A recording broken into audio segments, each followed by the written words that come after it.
জয়গুরু বন্ধুরা, আমার চ্যানেলে বিউটিজ কিচেনে আপনাদের সবাইকে স্বাগত।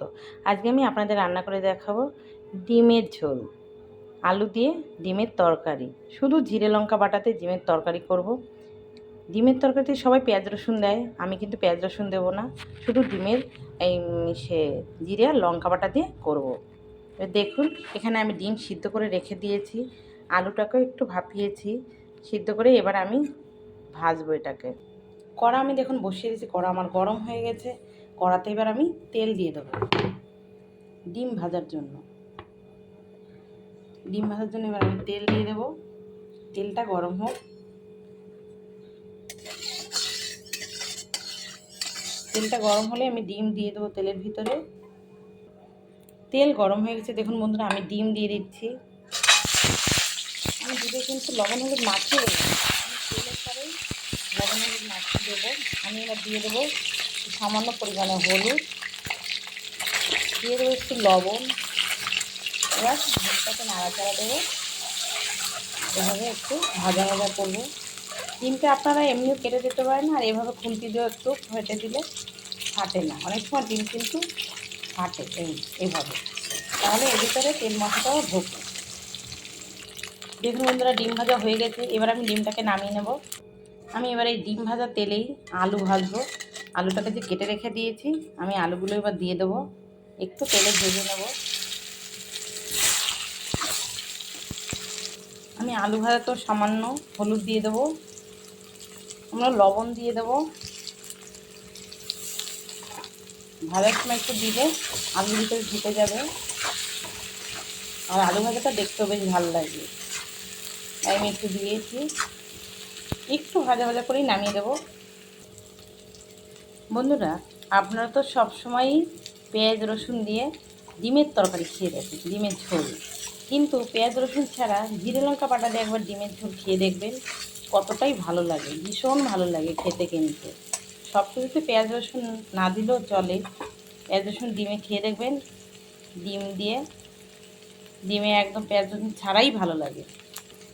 আমার ঘরে তো আমার মেয়ে ডিমে জিরে লঙ্কা বাটা দিই ভীষণ ভালো খায় ডিমের ঝোল, পেঁয়াজ রসুন দিয়ে অতটা ভালো খায় না, তাই আমাদের ঘরে পেঁয়াজ রসুন ছাড়াই ডিমের তরকারি হয়। দেখুন বন্ধুরা, আলুটাও কিন্তু ভাজা হয়ে গেছে। এবার আলুটাকে আমি নামিয়ে নেব। নামিয়ে আমি এক ফোড়নই বসিয়ে দেবো ডিমের ঝোল। দেখুন বন্ধুরা, আমি আলু ডিম ভাজাতে তেল, আমি সেই তেলেই ফোড়ন দিয়ে দেবো। আমি ফোড়ন দেবো তেজপাতা, দিয়ে দেবো তেজপাতা, দিয়ে দেবো জিরে,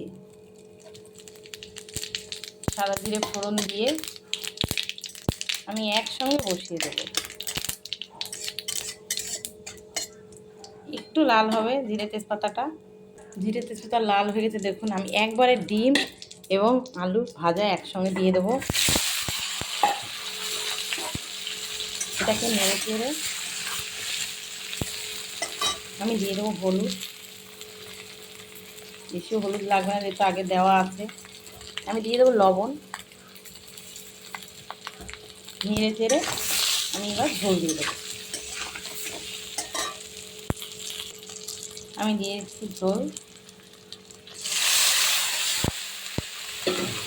বেশি দেবো না জল, যেহেতু আলু সিদ্ধ আর ডিম তো সিদ্ধ করাই থাকে, এমনি বেশি দেবো না, অল্পই হবে। একটু গায়ে মাখা হবে, একটু ঝোলও হবে। দেখুন বন্ধুরা, টকবগা কিন্তু ডিমের ঝোল ফুটছে। এবার আমি যে বেটে রেখেছিলাম জিরে এবং লঙ্কা, আমি সেটা দিয়ে দেবো। আমি দিয়ে দিচ্ছি জিরে বাটা। ঝোলে না জাল হবে না, তার জন্য দিতে হবে। কাঁচা জিরে বাটা, ঝোলে জাল হবে। দিয়ে দেবো লঙ্কা বাটা। দেখুন বন্ধুরা, আমার ডিমের ঝোল হয়ে গেছে, আমি এবার নামিয়ে নেব।